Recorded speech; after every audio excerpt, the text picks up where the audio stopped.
来晚餐，每集带你拜访一个家庭，并邀请他们的梦幻嘉宾上门共进晚餐。处女跟处女配吗？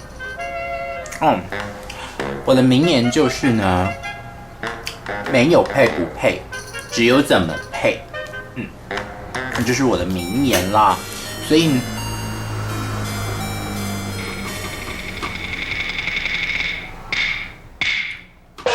他是涂佑仁，曾经是网红，现在是出道艺人。涂佑仁从来不避讳自己的同志身份，他有一个稳定交往多年的同居男友，两人都支持婚姻平权。但在云林老家的父母是如何看待佑仁的同志身份和爆红过程？在荧光幕前总是为大家带来欢笑的佑仁，私底下又经历过什么样不为人知的成长心路历程呢？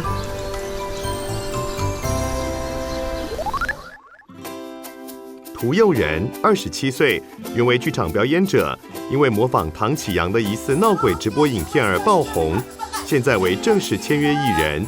他想邀请的来宾是，我想要邀请黄飞，因为我自己本身很喜欢他的歌，而且以前就是在斗六的时候，跨年啊，或者是圣诞节，他都会来演唱，我都会看到他，很喜欢他，而且听说他有在云林做过美发，所以我真的很喜欢他，希望可以邀请到黄飞姐姐。涂妈妈姚信惠51岁，拥有和儿子一样爽朗的笑声，是刚退休的家庭美发师。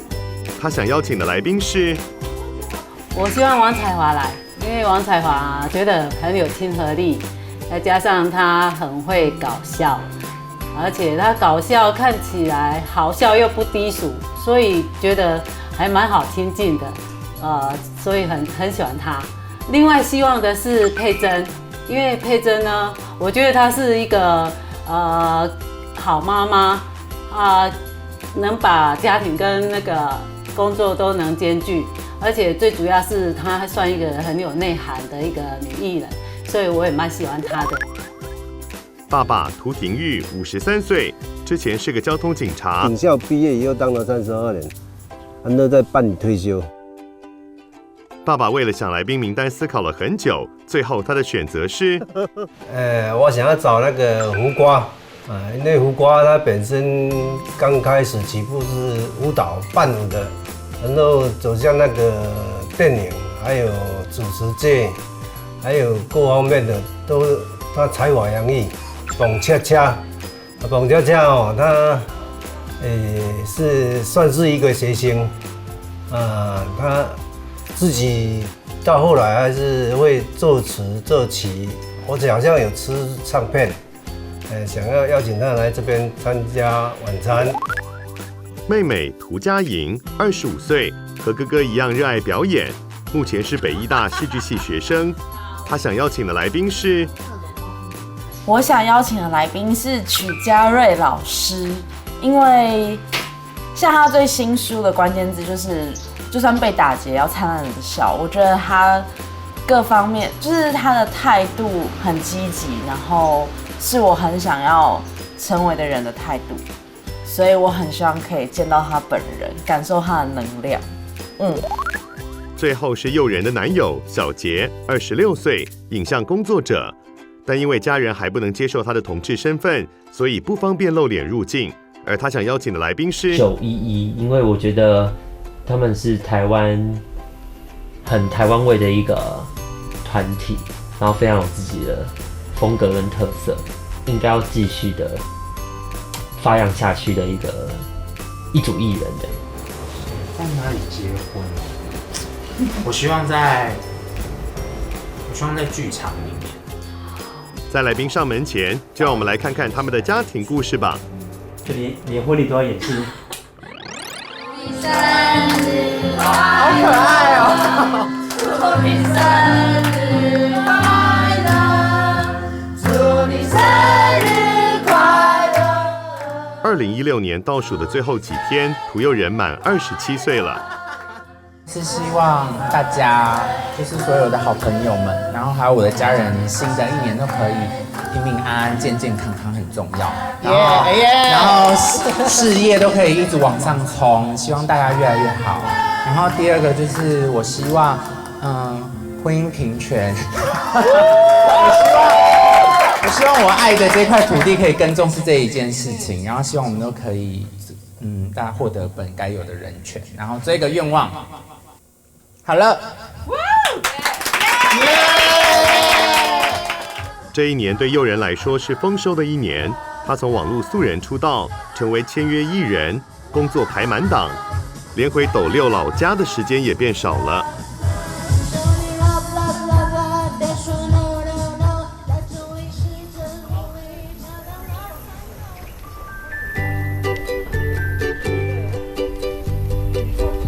图爸图妈早就习惯孩子离家的空巢生活，夫妻俩退休后也各自开启新生活。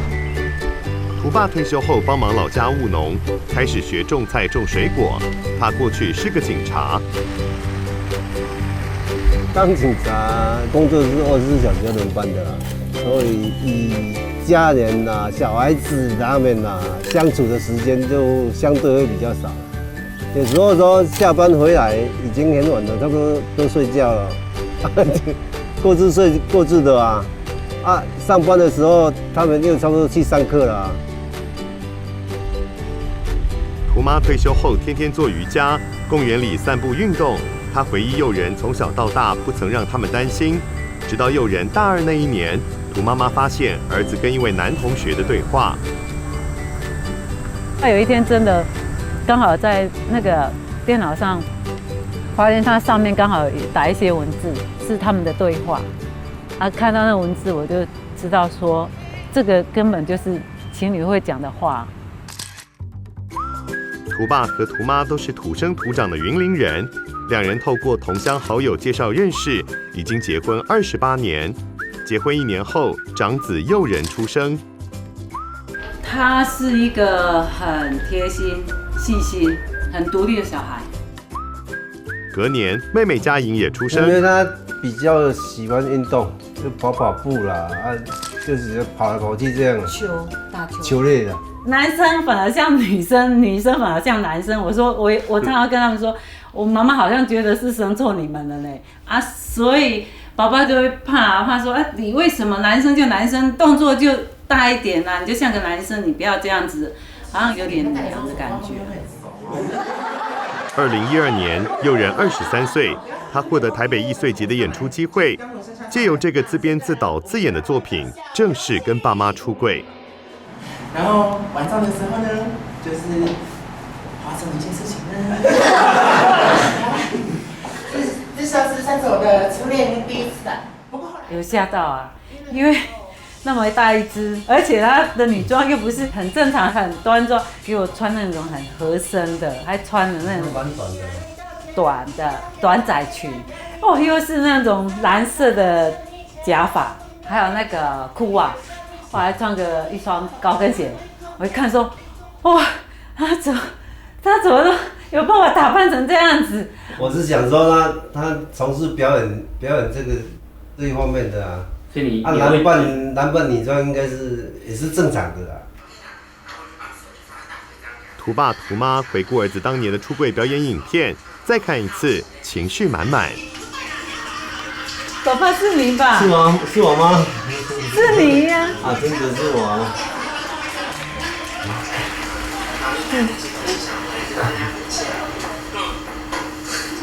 我先给你看一看这东西哦，这个是我的高中制服啦，刚好也是蓝色的。其实知道以后还是会我跟你们讲，会担心的。因为我国中毕业的时候80几公斤。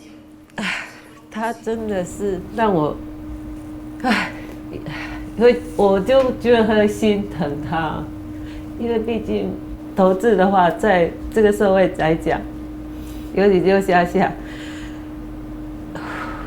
会很认同的人真的很少，所以就很怕他自己在感情方面会。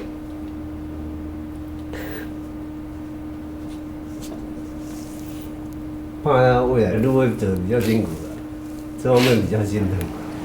就做自己嘛。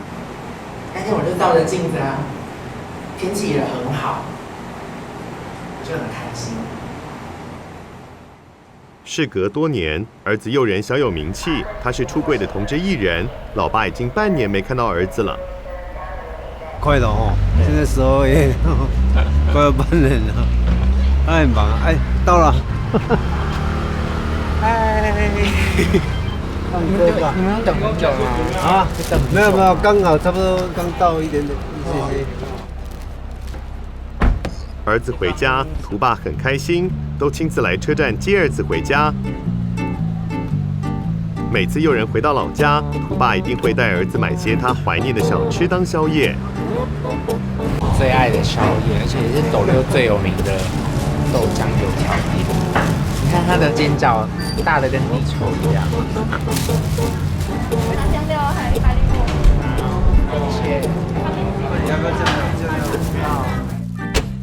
这时候，佑仁的妈妈和妹妹已经在家里等着佑仁了。好久不见。是啊，你还多宵夜哦，也太多了吧？哦，很饿哎。你这么晚，按明天呢？你是什么时候要再上去？礼拜一好像是。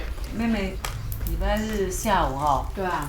这一次算是影片拍完没多久，出道之后正式回来。哦。有比较好看吗？应该还好吧。你知道喜花一点。有吗？有啦，比之前真的有，比之前更帅啊，对不对？你看，你难得我的用杯子到哎。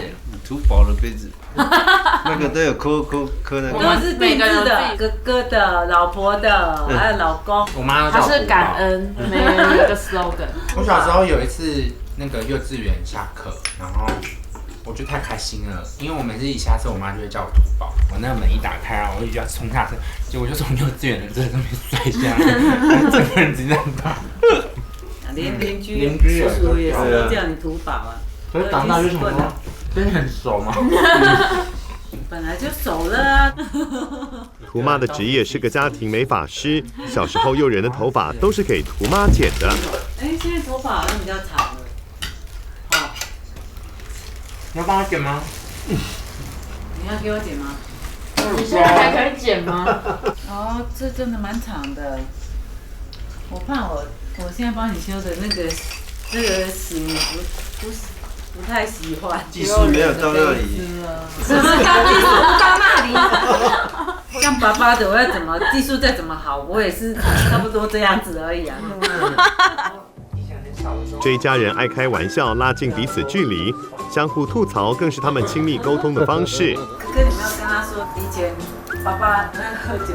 哦，对，在那个是很久了。有一次是在家里面，他又喝醉了，然后结果他就坚持要帮我洗澡，结果他一打开水龙头，他直接把莲蓬头水冲到我脸上，叫得好大声，妈妈都被你吓到，赶快冲过去。傻眼。从此以后洗澡都要找妈妈。对，再也不找爸爸。这样我的目的就达到了。心机好重哦。修完人都可以代言洗发精了。不好用。这一家人允许彼此直白的情绪宣泄。涂佑仁在国中时期就跟妈妈说，自己的性向似乎跟其他人不太一样。因为我5、6年级那时候意识到，某一些事情，对，可是你还不确定。对，就是国中的时候，因为他跟女生好像都是很好，可是就是没有感情上的牵绊。对对，就不会到那边，就即便他们已经好那个，而且你就隐约感觉他对他们就是那样。后来他是真的直接跟我讲啊，我一天的天哪！我说你不要乱讲，你才国中，你怎么知道你是不是？你不是啦，你不要乱想，你不要想说同学这样，你就是跟人家一样。他就说。好啦，我只是跟你讲一下而已啦。我说好啦，那你不要再乱想，你也不要再讲了，我不可能啊，这样子。所以从那里我就开始真正开始在担心了。洗澡的时候，他喜欢一巾用在胸部啊，就是有一些动作啦，有一些动作就是好像比较女性化还是怎样。一直想要把它纠正过来，一直想要把它导正，但是他还是觉得说就是他他就觉得说这样好像顺理成章，好像就是这样啊，也是改不过来啊，只好就自己就想想说既然这样的话，就顺其自然吧。小孩子健健康康、平平安安、快快乐乐就好啊。因为我们真的还蛮好的，然后到他跟我讲的那一刻，就有一种解悟的感觉，顿悟的感觉。你刚刚傻话，对不起，不是重点是我旁边好多人都跟我说，你哥比你漂亮。我觉得我超过分的。是近期才发生的事吧？没有，你一半之后就有人跟我说，你哥很漂亮。哦，真的哦。接受了自己性向的诱人，后来离开了云林，准备要到台北展开大学生活。在那里，他会遇见什么样对他重要的人呢？这顶就是唐老师的，那时候半年唐老师的一顶，他的永久。你不要一直说，压力很大哎，一直整理家里。这位不露脸的人是谁？下段回来告诉你。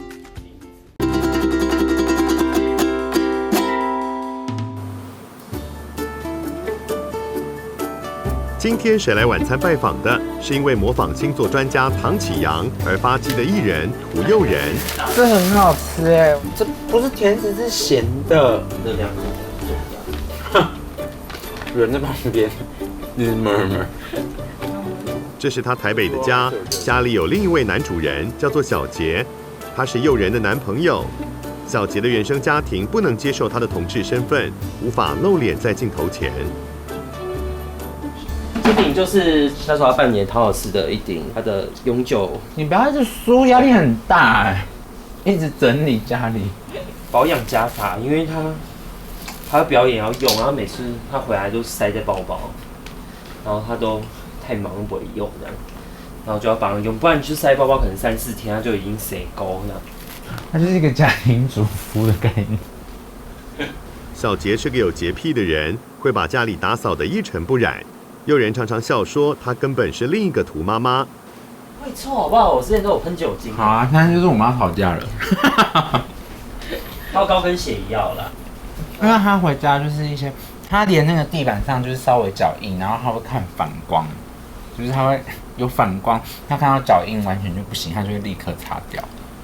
他就是一个非常爱干净的人，爱干净的天秤座。对，其实那衣服就走床上可以穿。对。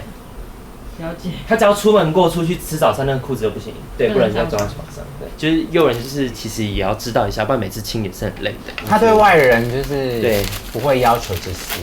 对啊，因为压力蛮大的，说真的。吵架当天解决是小杰诱人同居近6年的相处之道，而且尽量不犯第二次同样的错误。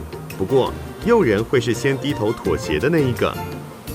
等我妥协之后，我们才会认真静下来，回头去看出来，这件事情到底是源头为什么会吵架。你要等他就是跟你低头，可能大概要等3年吧，3个小时吧。因为他当下他就是情绪上来的时候，他有时候会比较凶，他会有时候会讲比较难听的话。对啊，就是极致的然后羞辱他。我在吵架过程中，我反而是比较理性的那一个，因为我们就是那种当下一定吵完，然后一定要解决，我们不会对啦，我们不会拖后，因为我们很 care 说这件事情我们之后不可以再发生，就是我们类似的事情一定要先来解决。对，就是不想要因为一些小事或重复的事情以后，我觉得很浪费时间。我们吵，真的这一次就要解决完成这件事情。我们应该算是吧，我们是模范夫妇。小杰跟诱人是戏剧系的大学班队，他们的定情之日是在6年前。然后有一次是我们一起去唱歌，然后结果晚上，因为他没有住学校附近，对，所以他一定要搭车回家。可是那天我们唱比较晚了，所以我就有问他说：“哎，那你要不要来睡我家？”这样子，对，那晚上就是确定要在一起这样。你有闻到吗？很香，我有闻到，不用那么近。他们一开始又是怎么秀出对方是同志身份的呢？我们都只讲啊，因为那个时候在艺术大学，大家都很开放。而且我才没有要公开了，然后就莫名就是直接被戳破，然后想说啊，算了，哦，就是对这样啊。对，其实也还好，其实大家都很友善，所以其实可是这个都看得出来啦，就是会有那个对，会有 gay 大，对啊，所以都会感受得到。而且他就是一个我第一印象还有就是他是一个很香的人，就他身上 always 干干净净，然后香香的这样。觉得自己的体味才是最强。好恶，这公司嘛。诱人跟小杰在一起不久之后，就常把小杰带回斗六，让图爸图妈认识。虽然一开始只说他是同班同学，隔年诱人跟爸妈出柜后，也不隐瞒小杰是男友的事实了。我妈很喜欢他，他们都觉得他是一个，就是爸妈把他教得很好的小孩，就是然后他自己也很清楚自己要干嘛，然后可能他们也觉得家庭环境也很像。我们刚好我们两个爸爸都是警察。小杰也跟父母出柜，只是父母目前还没接受自己的儿子是同志。就是会吓一跳，然后会有一些生气，可能会比如说怪他们自己啊，或是被谁带，或是被诱人带回来怎么样？对啊，就是其实都只是一时的气话，所以我觉得吵到是比较少，只是惊吓的状态比较多。后来也都是还蛮不会去谈啊，就是不会去谈这件事情，不过都很尊重我。当年小杰也是鼓足勇气跟父母出柜，试图让父母认识真正的自己。即使爸妈尚未接受，但小杰感觉出柜的生活比较轻松舒服。所以其实我觉得还蛮舒服，然后也蛮幸运，也很就其实算蛮幸福的一个状态。我从很小就已经开始在释出讯息，所以我觉得我爸妈本来早就有心理准备。可是他可能对他爸妈来讲，会真的是觉得怎么会突然这样子？所以我觉得通常这样子的类型的人的爸妈，可能真的第一个时间都比较难去接受，他们就真的需要时间去想。独立啊，就是我们两个就是可以过得，然后我们可以互相让彼此生活过得很好，然后可以互相扶持，就是他希望让爸妈一直慢慢看到这些东西。两人除了是情侣的关系，在工作上两人也是合作伙伴的关系。有网友说，有人说我的脸变尖了吗？这支屠呦人模仿唐启阳的影片，是两人在24小时内完成的共同创作。您说处女座呢，成也细节，败也细节啊？为什么呢？我决定了这个脚本，然后我就跟他说我想拍，然后他就帮我拍摄跟剪辑。因为晚上我们要拍就是被拖走那一幕，所以就是刚好人手不够。然后那时候还跟我妹一起住，他就刚好下班回家，然后他就来一起把我拖走。我很在乎业绩的。还颇重的啦，说真的。你知道讲几次？他比较会啰嗦。我妈妈上身。对，就是他比较会啰嗦，就跟我妈一样。他速写非常强。就我们之前拍短片的时候，然后道具我画的。如果有看他的作品，就会知道这个出现在哪一个影片。啊，那个 memo 纸超好笑的，他小小字是他写的啦，因为他在提醒自己。然后粉红色字就是我啰嗦，什么起床记得对喝杯温开水，再喝冰美式，吃维他命 C。啰嗦的字就是他写的。诱人和小杰稳定交往中，他们期待有一天，台湾社会可以让同志进入有法律保障的婚姻生活。适合结婚的年纪哦。321吗？对，好，321，35。可是还蛮近的，因为我会觉得可能我预计，我觉得那时候状态可能已经比较 OK 了。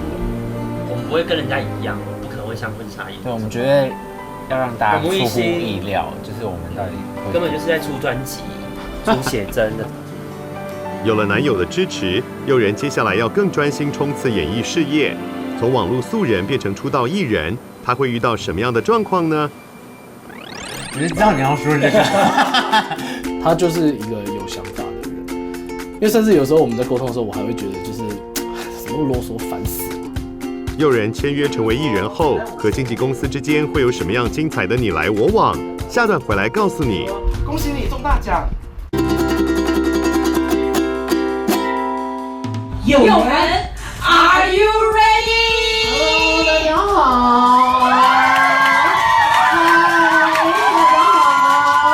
我是唐老师。今天谁来晚餐拜访的是因为模仿唐启阳而爆红，从网络素人出道成为艺人的屠呦人和他的家人们。没关系，我自己看得到就好了啊。I have no doubt that I could love you forever. The only trouble is you really don't have the time. You won't know my love. 舞台上的屠呦人经常反串演出，活泼搞笑，但舞台下的呦人工作态度是严谨又严肃。所以他这个短片的到时候放上去，就是只有放在他粉丝专页吗？还是我们这边也是这边也一起放？我们同步放。同步放。好。因为我觉得重点是初看到的人数，觉得 ending 好的话，应该还是可以。后面就是大合舞的时候，然后我会把那个我想象画面是一个花，我会往上爬。其实我觉得歌 OK 啊，因为基本上每一次的演出前，经纪人都会全程带着呦人一起和客户开会讨论细节。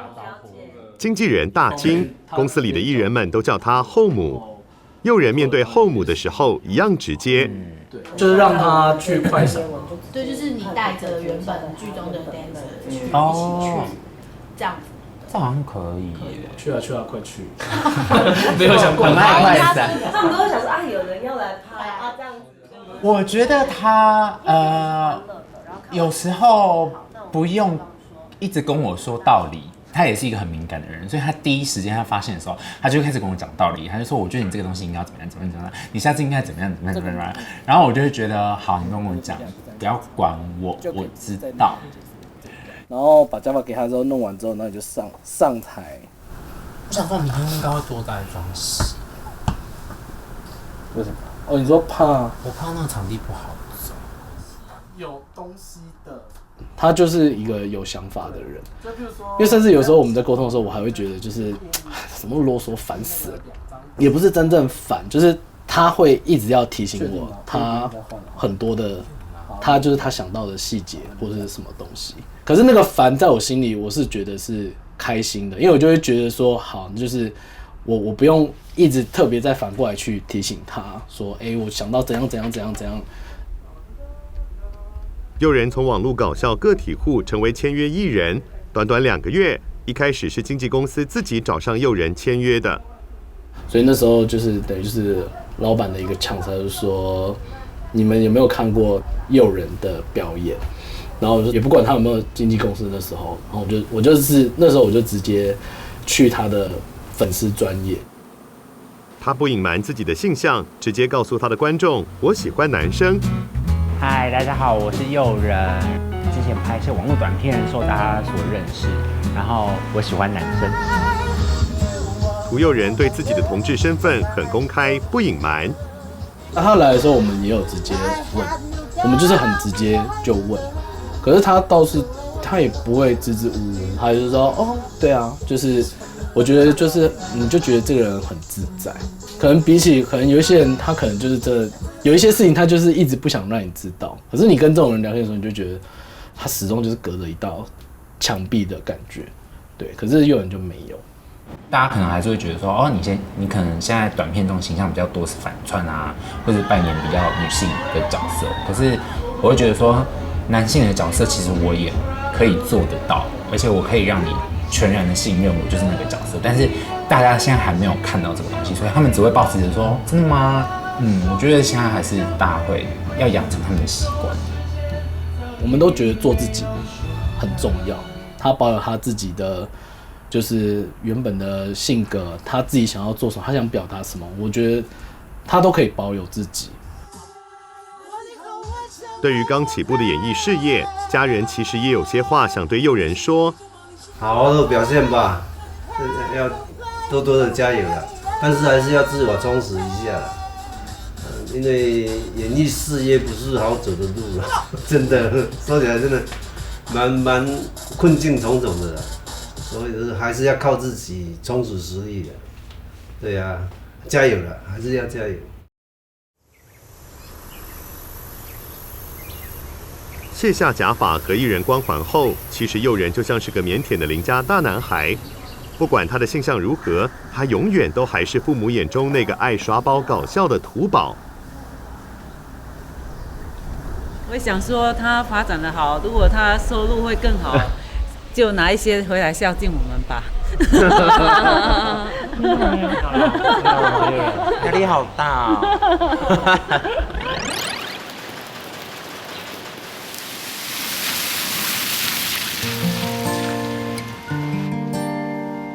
今天是来宾到访的日子，涂家的厨房一早就开始忙碌。自称厨艺不佳的涂妈看起来有点紧张。我们今天准备几道菜，差不多10道，10道菜。厨艺很差吗？有帮我准备10道？我有找帮手啊，娘家妈妈，还有我大姐，还有照顾我婆婆的我们家安宁。所以爸爸的任务是去拿菜。对，拿菜，负责帮忙支援。原来今天涂妈动员不少救兵，连表妹都叫来帮忙了。所以我自己准备3道至4道。哎呦，真的10道菜要全部我自己准备，我真的没办法，还是要找人帮忙。我女儿啊都不来帮妈妈了。对，负责在那边看，然后跟大家聊天，放松气氛。来喽，上菜了。菜到了。直接放那边吗？这一天，涂爸的菜园也贡献了许多新鲜食材。哇，这看起来很厉害哎。对不对？这个是爸爸种的韭菜，这也是爸爸种的日本米茄。米茄。对，日本米茄。种的米茄。当。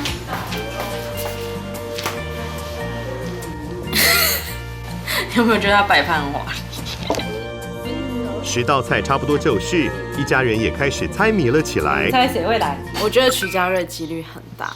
我猜李佩珍，佩珍姐。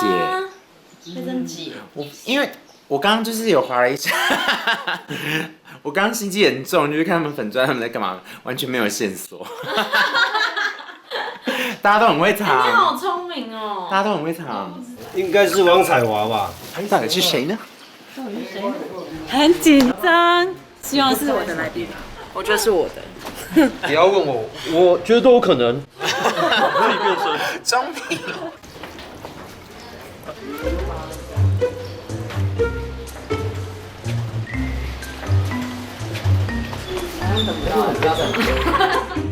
究竟谁是今天的神秘嘉宾？是胡瓜、彭佳佳、佩珍、王彩桦，还是曲家瑞或黄飞呢？稍待一会儿，神秘来宾即将登场。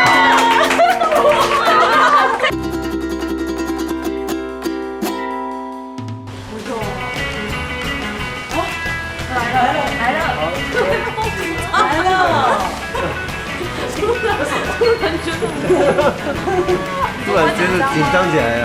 窗户果然很黑。哦，真的。窗户果然好黑哦。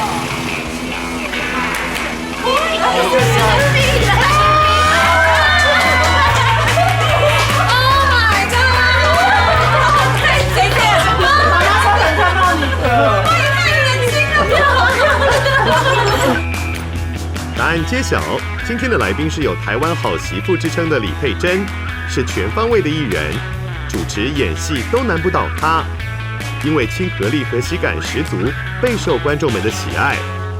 我觉得对我来讲，吃饭是一个情感交流最重要的时刻。那永远都不是在于吃的东西是什么，而是我觉得一家人可以围成一桌，坐在桌子这样子聊天、放松。所以我觉得不管他们传什么好料上来，我一定都吃到满满的幸福，吃到满满这一家人对我的爱。我刚刚在门口想说，不是有妈妈吗？妈妈在哪里？哎呦，你看，又要这么笑人。哦，没有啦，你好漂亮。没有啦，还好啦，本人有比较好看一点啦。自己讲，妈妈也要抱一下。诱人的男友也很大方的自我介绍。他的男朋友。我知道。我叫他易容术。不可以太突出我知道你那个走低调路线。对对，但我知道你今天会来，我也还蛮期待的。涂家摆出满桌丰盛菜肴，客人好感动。哎呀，真的是看到这满桌的菜，好感动哦。对啊，这妈妈全家人辛苦的哈。报纸也可以吃哦。报纸，我跟你讲，我看到这报纸铺在这桌上，我真的好多乡愁这样子涌上心头。老家也会这样。以前我回东港的时候，我阿公阿嬷还在世的时候，每次吃饭也都是铺报纸，因为现在人没有人有报纸啦，对啊，电子报什么，对啊。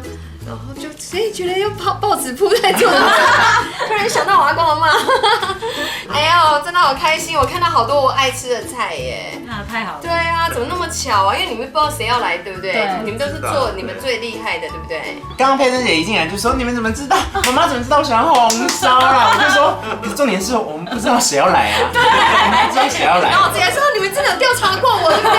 是不是我的那个什么 Google 上面有写我爱吃红烧鱼，自己维基百科，对，维基百科有写嘛。然后我也爱吃。餐桌上的蔬果多半是图爸自己种的。这是茄子哦，好酷哦。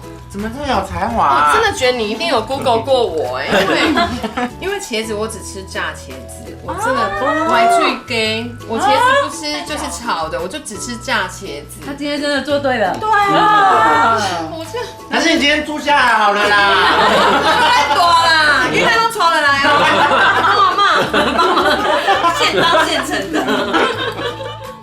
诱人遇到前辈，两人马上切入行业里的甘苦谈。很没安全感吗？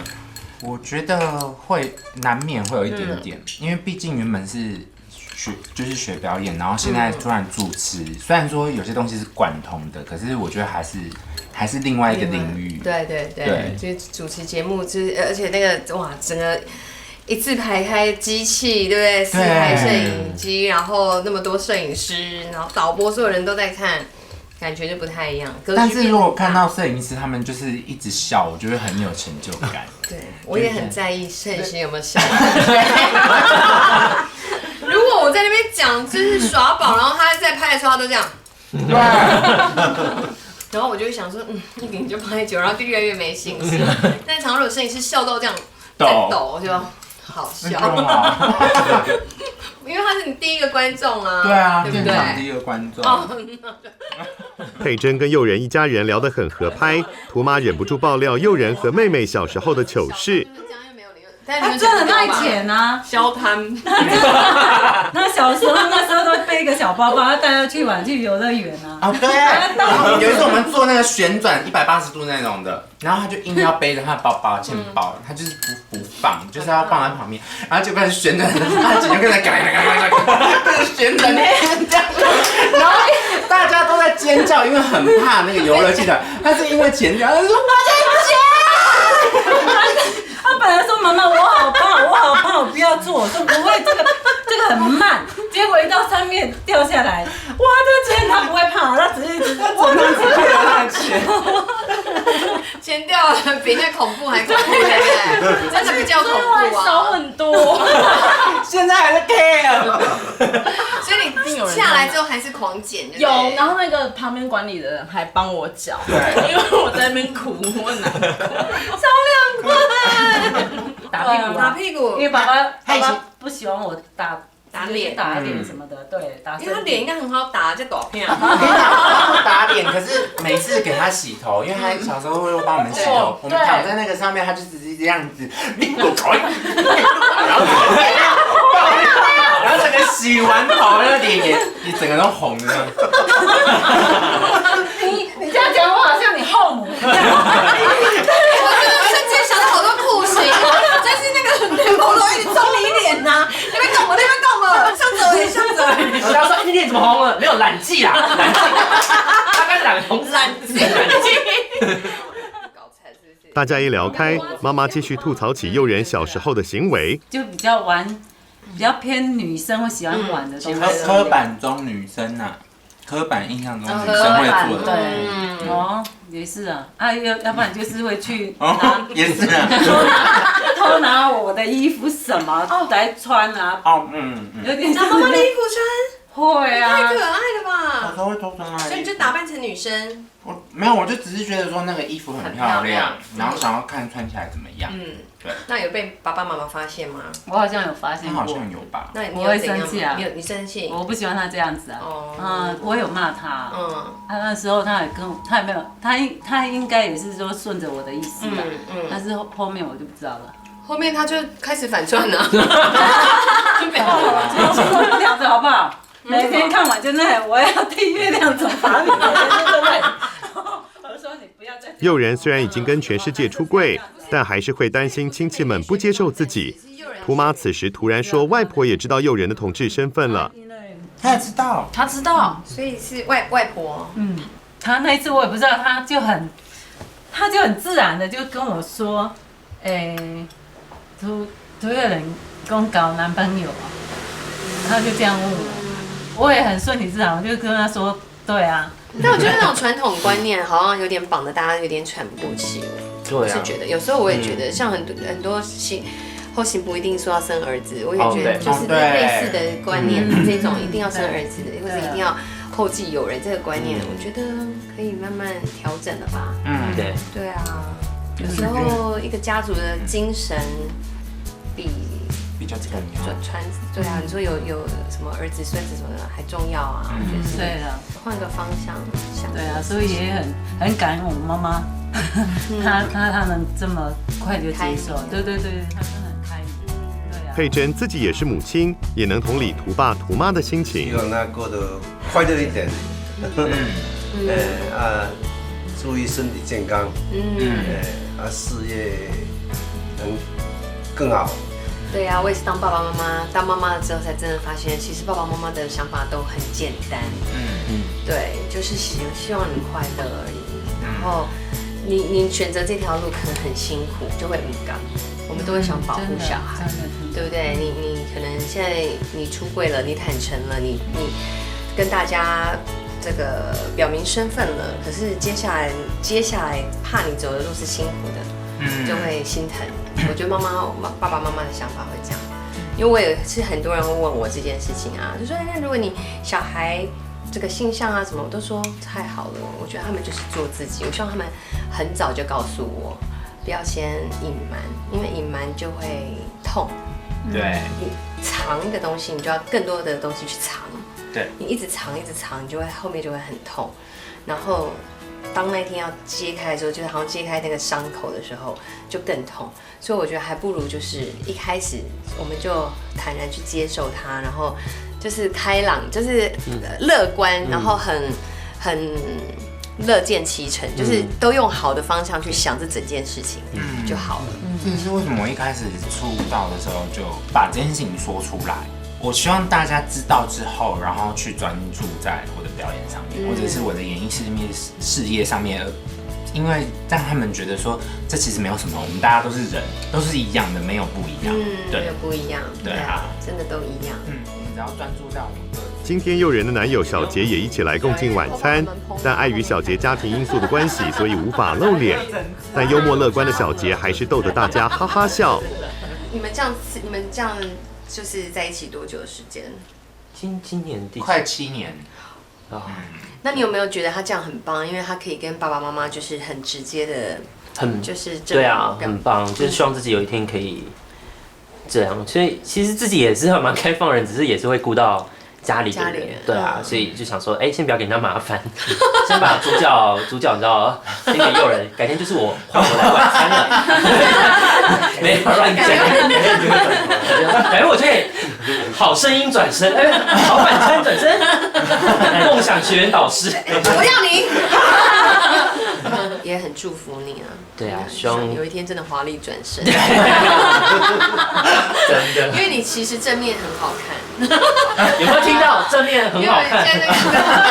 观众朋友只看到背面，都有说大家去做脸。这时佩珍突然想起自己有准备了小礼物给诱人。我心想说，我昨天还跟我老公在讨论说，我今天要看诱人，我很想我要准备一个礼物给他，然后就给我个 idea 说，他每天表情这么多，对对对，然后呢，当然我觉得你其实，在反串的时候那些妆都不浓啦，但是多少我们表演都要上妆，然后你又表情特别夸张，所以呢，后来我们就决定了一起送你我们尼斯诊所的保养品。我跟你讲，他特别准备了我们的这个保湿乳液跟保湿精华，好棒哦！对，然后送给你，然后你真的在台北需要打什么电波啊，还有什么雷射啊，你就来找姐就对了。好，谢谢。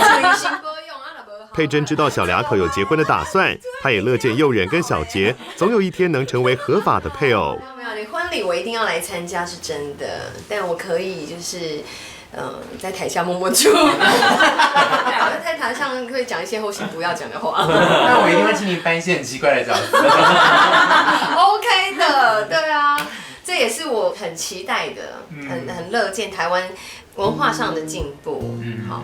对，就是还有观念上的进步，我们思想啊各方面的进步，对，要更开放，然后大家可以接受，不是只有接受，应该是给祝福，真的，对啊，不是用很偏见的方法去评断很多的事情。